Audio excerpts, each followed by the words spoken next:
People driving over the bridge see a young woman climb over the railing and jump down. She wakes up in the hospital but can't remember anything about herself. A nurse notices terrible scars on her back. Sometime later, in the house of a married couple, Nancy and Abel Johnson, the telephone rings, after which they rush to the hospital and recognize in the stranger their daughter who disappeared 7 years ago. Except that before she disappeared, the girl was blind. She is taken to a house near which there is a large gathering of people. So they have to lead her into the house, covering her head with a blanket. Later, the FBI investigator who handled the case of her disappearance arrives. But the girl assures him that she knew very well where she had been all these years. And she tried to go back to where the other prisoners remained, but she could not find her way. At night, she tries to go online to find Homer, but her computer is offline. Her mother suggests going out for a walk and asks her how her eyesight came back to her. But Prairie can't explain it. Two teenagers see her and take a picture.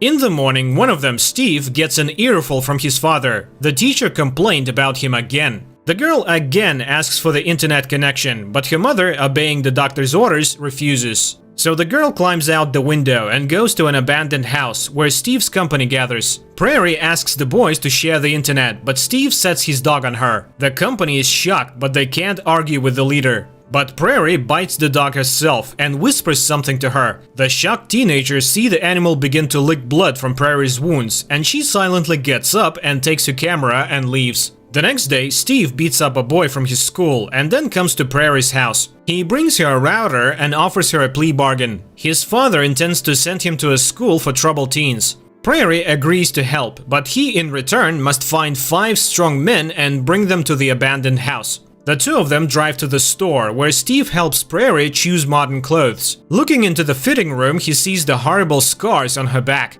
and he advises her to get a grown-up haircut. Transformed, Prairie arrives at the school and introduces herself as Steve's stepmother. The teacher, Elizabeth Broderick, whom everyone just calls Betty, complains that Steve has become so intolerable that she insists on expelling him. And Prairie suddenly reminds her of her purpose. Teaching excellent students is easy, but that's not the vocation of an educator, is it? And when asked about her name, she says it. She is the OA. At home, Prairie goes online and finds a report on the miraculous resurrection of soccer player Homer Roberts. Remembering the guy, she starts crying in front of the monitor. At this time, Steve calls. He is stunned. Betty seems to have been switched. The girl reminds him that tonight she's expecting 5 people in the abandoned house. Moreover, they must leave the doors of their houses open. In the meantime, Betty meets Steve's father and real mother and accidentally reveals their son's secret. The family goes to the Johnsons' house. Prairie's mother stands up for her daughter, and she records a plea for help and posts it online. The parents take the measures recommended by the doctors. They take away their daughter's gadgets and take the doors off their hinges so that she's always supervised. In the evening, Betty goes online and sees Prairie's appeal. It is also viewed by the teenagers in Steve's company, Buck Vu, Jesse, and Alfonso. At this time, Prairie is sitting alone on the floor of the abandoned house in front of 5 burning candles. And when she decides no one is coming and starts to extinguish the candles, Steve and his buddies enter. But there are only 4 of them. Prairie gets upset, and at that moment footsteps are heard on the stairs. It's Betty coming in. Prairie informs them that she will tell her story first, and then they will understand everything. She was born in Russia in 1987 to a very wealthy family. They lived with her father not far from Moscow. Her mother died in childbirth, and her father raised the girl by himself. Only very rich people lived in their village, and Nina, that was the girl's real name, was friends with their children. Since childhood, Nina was plagued by nightmares, after which the girl's nose would bleed. Most often, she dreamt that she was trapped in an aquarium, she couldn't get out and she couldn't breathe. One day, her father brought her to a winter lake and told her to climb into a hole in the ice. The girl had to become colder than the cold and thus defeat it. And suddenly, the cold was gone and there was no more blood. She started going to school. She was picked up by a special school bus. But one day she suddenly felt very anxious and wanted to get off. At that moment, the car lost control and flew off the bridge. The children found themselves trapped in the car, which was sinking to the bottom. Only Nina guessed that they could get out through the windshield. It was a warning to their parents that their options were not limitless. The tycoon's children died, and so did Nina. She didn't realize where she was or why the darkness was so blinding. And the next moment she was pulled out of the water by the hands of an amazing person. She spoke to the girl. Nina can stay. She could go back, but there she would suffer. Nina wanted to go back, and then the star woman took her eyes so that the girl would not see what awaited her. Her father found Nina on the shore, but she saw nothing. To prevent a repeat of the attempt, her father took Nina to America to put her in a school for the blind, where her aunt visited her on the weekends. But every Sunday her father called her and she played the violin for him. One day she was called to the principal's office and informed of her father's death. Her aunt took her to her house, and the girl ended up in a house with rather promiscuous women. From time to time there were babies in the house and Nina took care of them, although she herself was little. One day a Johnson's couple came to this house. They wanted to take a newborn, but it just so happened that Nancy saw Nina. She was so moved by the girl's fate that they decided to take her into their house. At first everything was fine, but soon the foster parents found out that the girl was walking around at night. They took her to the doctor and he prescribed medication, scaring the parents of the possibility of a mental disorder. So Nancy began the treatment. Prairie was kept on medication for 13 years, but the dreams didn't stop. One day she saw herself in the head of the Statue of Liberty, where she was greeted by her father with 21 burning candles in his hands. Nina realized where they were to meet and ran away. She got to the statue and sat at its foot all day, but her father never came. The girl went to the train station and decided that her father would find her through the music. This was how another man found her. It was morning and the company went home without listening to Prairie's story. Her parents noticed the girl's absence and tried to restrict her movements, but the girl managed to persuade them to give permission for an hour's walk every night. Prairie's overnight listeners decided to check out her story and began scouring the internet looking for reports of the accident in Russia. But Alfonso, who had received an invitation to a free college education, decided not to get involved with this dubious enterprise. Bak Wu tries to talk the guy into coming tonight because Prairie chose them for a reason, and Alfonso, after thinking about it, agrees. Prairie continues the story. She was playing the violin when a man approached her. Dr. Hunter Aloysius Happ was delighted with her playing and guessed that she began to play so well after something happened to her. Happ took her out to lunch, and during the meal he told her that he was studying near-death experiences, or NDEs, which he had become interested in while working as an anesthesiologist. He now works with 4 such people. He gives the girl an instrument to listen to the pounding of the human heart. Prairie listens to the heart sounds of others and becomes so fascinated that she asks Happ to take her into his laboratory. They fly on his plane and arrive at a house in the mountains. Prairie tries to call her parents, but no one answers. That's when Happ offers to take her downstairs to the lab. He leads her into a room, sits her down on the bed, and closes the door behind them. Hearing the sound of the lock, the girl rushes in and realizes she's in a glass cage. A stranger's voice sneers nearby. She probably thinks she's dreaming and will be found soon, but the voice assures her that no one will ever find her. Neither will her neighbors. He is Homer.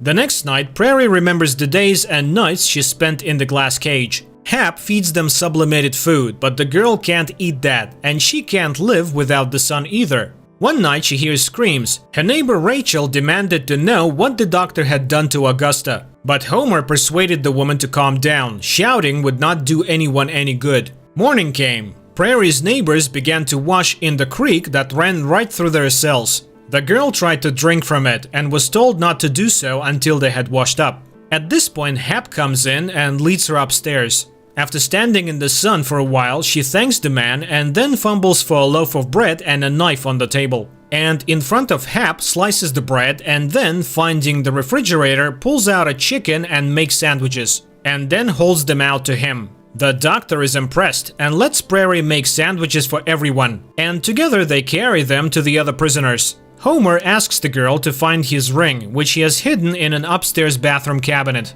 A year ago, he agreed to participate in an NDE research because his girlfriend announced she was pregnant. He needed to get some money, and Happ offered a good amount. He came to the house himself, but sensing something wasn't right, he hid the jewelry, hoping it would someday be found. If Prairie could steal some bill with an address on it, they could send a call for help. And the ring will convince them that this is not a joke. At this point, gas begins to flow into the neighbor's cell. Homer orders Prairie to shut the vent, and she does so at his behest while the neighbor passes out.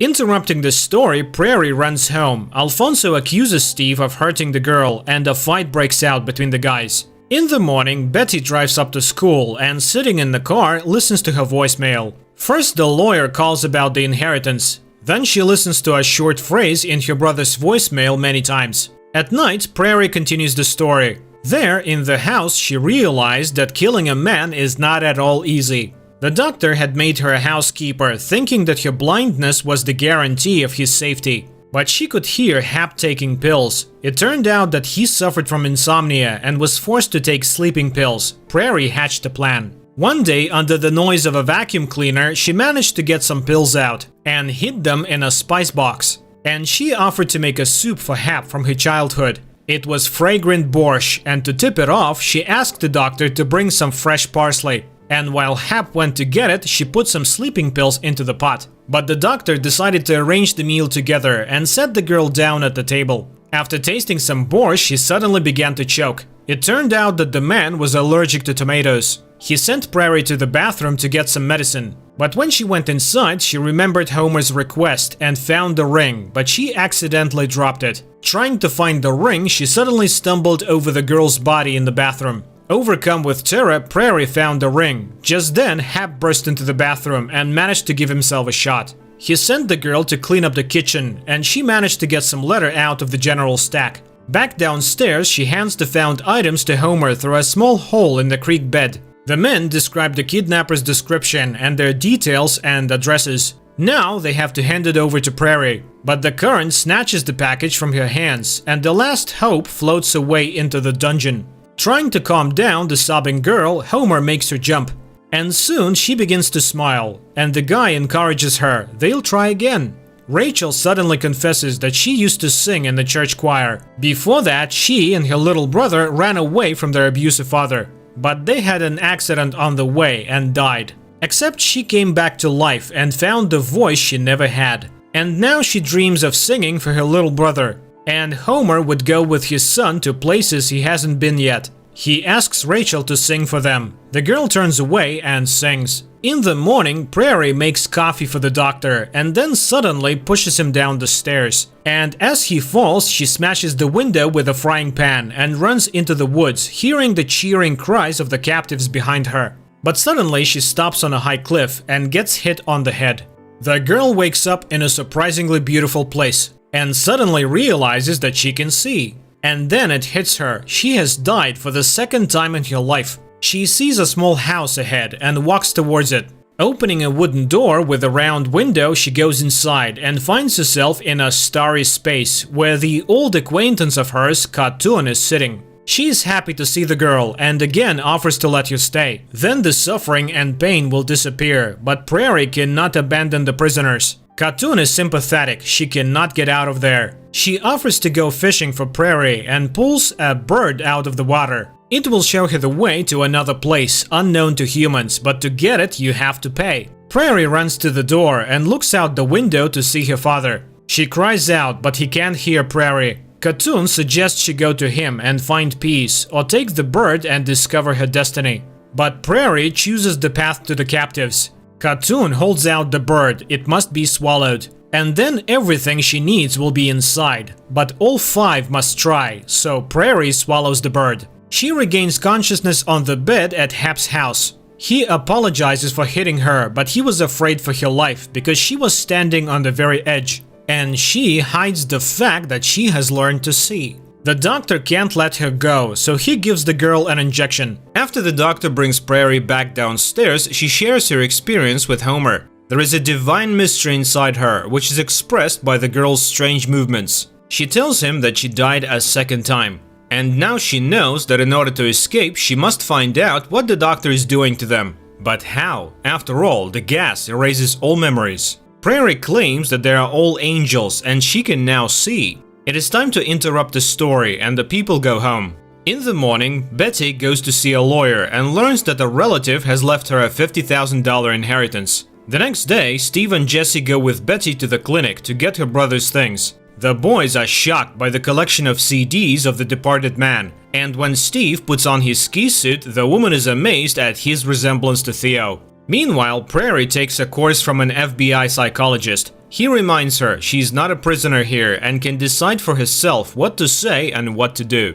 At night, Prairie continues the story. A week passes before they realize they must try to make sure Homer gets as little gas as possible when Hap comes for him. But the doctor takes Prairie first. He asks questions about the last NDE, a near-death experience, and the girl confesses that she saw her father. Back in the cell, Prairie convinces the prisoners that the doctor is obsessed with his experiments and will never let them go. But Scott refuses to inhale the extra gas. That's when Rachel and Prairie do it. Hap takes Homer away, and Scott watches the unconscious girls. Suddenly, he notices Prairie's open eyes and starts scolding her, and she obediently obeys all his commands. And the man realizes the gas makes people obedient. It took almost a year before Homer managed to stay conscious and get to the doctor's laboratory. He allowed himself to be fitted with a glass helmet, into which water soon began to flow. Here, he gave himself away, but the doctor just gave him an injection, after which the guy couldn't remember anything. And one day, when the doctor came out of the lab, he managed to get to his records. The doctor figured out that Homer could be revived almost indefinitely. And he also recorded the sounds of their NDEs to compile a description of what people call the other world.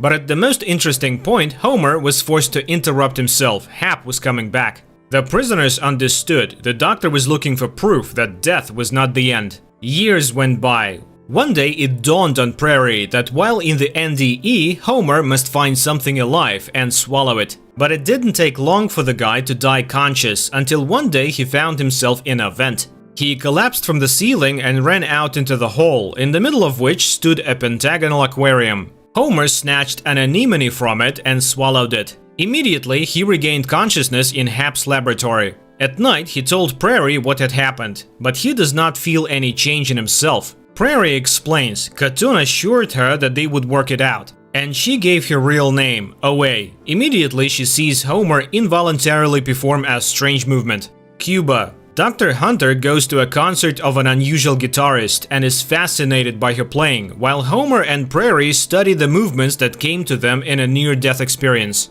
After the concert, Hap invites the guitarist to participate in his research, but the girl flatly refuses. The doctor returns home and sees the exercises Homer and Prairie are doing. He demands an explanation, but then Rachel starts screaming and calling for help. It turns out that there is a sheriff standing at the door of the house. Hap turns on loud music and rushes upstairs. The policeman tells him that his wife is very ill and he hopes that the doctor knows about new treatments. Hap promises to inquire into the matter. At night, Homer and Prairie look at each other and press their hands to the glass as if touching each other. And Hap remembers the guitarist and goes after Homer. In the present, the school principal observes a strange company. 4 school children and an elderly teacher, and does not understand what do they have in common. Prairie again explains to the psychologist that the prisoners are no longer in this world. Meanwhile, Alfonso excuses himself from dinner with the benefactors because he notices his drunken mother flirting with a married man and takes her home.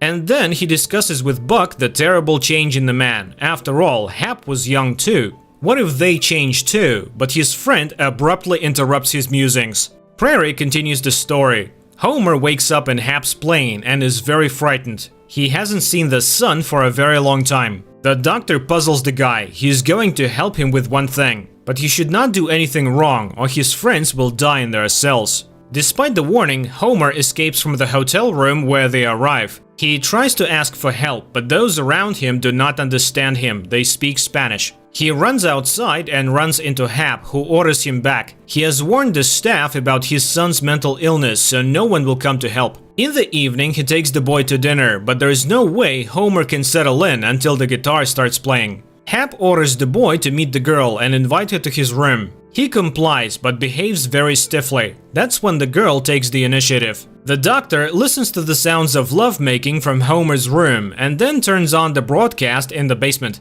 Prairie realizes what's going on. Hap succeeds in making Homer an accomplice in kidnapping the girl. After coming to her senses in the underground prison, Renata blames the guy. But then the gas starts flowing into the cell. This time the doctor takes Scott. And he, fearing death, tells Hap that Prairie has regained her eyesight. The dumbfounded doctor lets Scott die for real and brings his bloody body downstairs. Looking at the deceased, Prairie begins to carry out her movement. She's joined by Homer. All night long, they do the movements that came to them in the near-death experience. Suddenly, the blood begins to return to Scott's body. The wounds disappear and the man begins to breathe. He comes to his senses and reports that Prairie was right. There are 5 movements that do the unimaginable and open a tunnel into another dimension. And he got the 3rd one. Astonished, Hap runs downstairs. Time returns to the present. Prairie teaches her friends these moves and leaves for the dimension where Homer is now. The next night, the captives begin learning the movements that they were given in the NDE. The 4th movement was given by Renata, but the 5th one did not come. The captives came up with symbols for recording the movements, and in order not to lose them, they carved the signs into their bodies. But the angel hunter, the scientist Hap, also recognized these movements and studied them as well. There was only one person with whom he could share his discoveries, his associate Leon, who also studied death. Hap flies to him and he takes him to the morgue to demonstrate his findings. The doctor talks about the 5 movements and Leon suddenly snatches a gun. He won't let anyone overtake him in studying the movements. A fight ensues, in the course of which Hap kills the colleague. He leaves, advising his sister to look into the abandoned morgue. At night, Hap takes Prairie to the lab. He offers her to run away with him, but the girl refuses, and once again she dies in the water helmet. She finds herself in the Star House, but Khatun is nowhere to be found. The next moment she comes to her senses in the lab. Hap has recorded the sounds of her NDE and is very pleased. His theory is confirmed. Back in the cage, Prairie shares her experience with Homer. The girl's heart is broken. But the boy suddenly says that in another dimension they will start a vegetable garden and grow vegetables. She involuntarily supports his game and dreams of how they will live in a better world. Meanwhile, the doctor listens to the sounds of the NDE in his headphones and doesn't hear the sheriff enter his house. The sheriff sees the dungeon on the screen and draws his gun. In the real time, Prairie wakes up from a nightmare. Her father rushes to her room and she asks him about the note she had left before she fled. But the man did not see it. Later, Prairie recounts her dreams to the psychologist while her foster parents wait in the hallway. And then Abel inquires about the note, but Nancy doesn't remember such a thing. In the meantime, Steve gets acquainted to a girl sitting at a desk next to his, Katie. The young people immediately like each other. In the evening, the company gathers again at the house and continues to study the movements, after which Steve rushes home, where his father informs him that the injured boy's mother has seen the fight scene on the internet and is ready to file a report on him. The father had to pay for the treatment, but he's fed up with it all, and Steve has to go to a special school. At this time, Betty shows Prairie a check for the $50,000 and tells her how she plans to spend the money. The woman is concerned about the impending discovery of another world. What if it's dangerous? But Prairie reassures her, most likely the movements just open an already existing path. Driving past Steve's house, Betty witnesses 2 guards pushing the boy into a van. She drives after them, trying to get the school principal on the phone to convince the parents to withdraw their application and return the boy. In the meantime, the Prairie family is having fun at a coffee shop until one of the female visitors takes a picture in front of the landmark, the battered and abused girl. People are amazed at such lack of manners. Alfonso, who works here as a waiter, goes to get water. In the meantime, Steve is ushered into the gas station convenience store, allowing him to choose his own drink. Betty offers him a release plan. He should shout that the men are molesting him. She will back the guy up and demand that he be let go. Out on the street, Steve tries to carry out this plan, but there is no one at the gas station and no one can support Betty. So the woman stands in front of the car and gives the man her check for releasing the guy. Meanwhile, Nancy continues to resent the girl's action, but her main concern is that Prairie is not sharing with them. They don't know where she's been or what they've been doing to her all these years. And that's the scariest part. And then the girl admits that the scars are self-inflicted and that she's an angel. Taking this as a taunt, Nancy punches her in the face. Alfonso, who approaches, suggests that the girl leave and they run away. The boy is grateful for her account of her years in confinement. But why didn't she ever talk about her parents? After all, they saved her too and raised her. Maybe that's the missing piece that can change her life. The company gathers at the house and Steve talks about what his parents did and Betty's sacrifice. Prairie tries to calm him down, but he resents the world and in a fit of anger hurts her with a pencil. Nevertheless, the girl continues to hug him. Steve is horrified. How could she have lived in the basement for so long? And Prairie smiles because she wasn't alone. She lights the candles and proceeds to the final part of her story. Feeling the gun to his head, Hap tries to convince the sheriff not to take him in. He tells him that the people downstairs can do real miracles and they can start with his wife. The sheriff brings his wife to Hap's house. The prisoners are delighted at the sight of the policeman, but soon realize that he's the doctor's accomplice. Hap leads Homer and Prairie into the bedroom to the sick woman. Homer offers not to treat the woman, in which case the sheriff will send the doctor to jail. But Prairie can't refuse to help the suffering woman. And they begin the movements. The power goes out in the house. Suddenly, the woman grabs Prairie by the arm and begins to tell her about drowning as a child.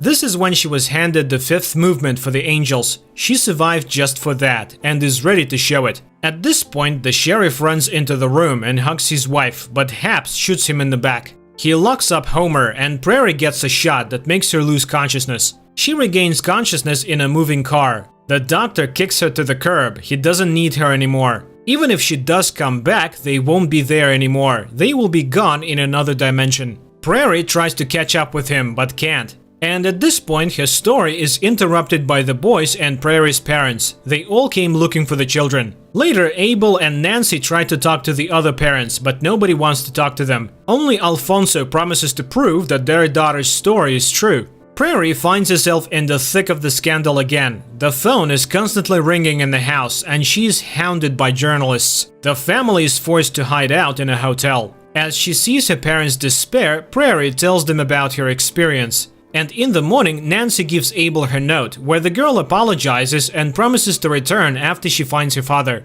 This shocks the man so much that he leaves the room. The woman tries to talk to him, but he cannot forgive her lies. Nancy tries to explain herself. She was afraid he would be hurt by the words about his real father. Also, after all, he wanted to adopt another baby, and she insisted on Nina. She decided that the blind child would always need her. In the meantime, Prairie tries to find the phones of Betty and the others, and she realizes she doesn't know their full details. And Steve and Alfonso are looking for something about the prisoners, and they stumble upon a video of blind Prairie playing in an underpass. At night, Alfonso sneaks into Prairie's house and finds several books in her room, about Russia, about angels, and Homer's Iliad. He tries to splash some water on his face in the bathroom, and looking in the mirror, he sees in the reflection Homer with the same wound on his forehead. On his way out of the house, he confronts the psychologist and explains that all Prairie's stories are lies. Alfonso carries the books to the others, but the teenagers do not react. Sometime later, Prairie returns home, but wearing a police ankle monitor. Betty quits school and comes to get her things. She says goodbye to the principal, who thanks her for her work. At this time, all the teenagers gather in a cafeteria. Suddenly, Prairie, sensing something, runs out of the house. And one of the teenagers sees a man with a gun approaching behind the glass wall. Shots are fired, and the children try to hide under the tables. Betty rushes into the dining room. All five, exchanging glances, suddenly get up and start moving. The cook disarms the distraught shooter, but he manages to make a series of shots over the tables. And then everyone sees Prairie standing behind the glass, and on her chest is a gunshot wound. Later, the girl is taken away in an ambulance. Her friends see her off. Prairie smiles. They made it. All five go after the car for a long time. And then Steve is the only one left. He runs after the ambulance and asks the angel to take him with her. Away finds herself in an unfamiliar room and asks in surprise, "Homer?" And on that intriguing note, the first season about traveling to other dimensions ends. Write in the comments what you think of this series.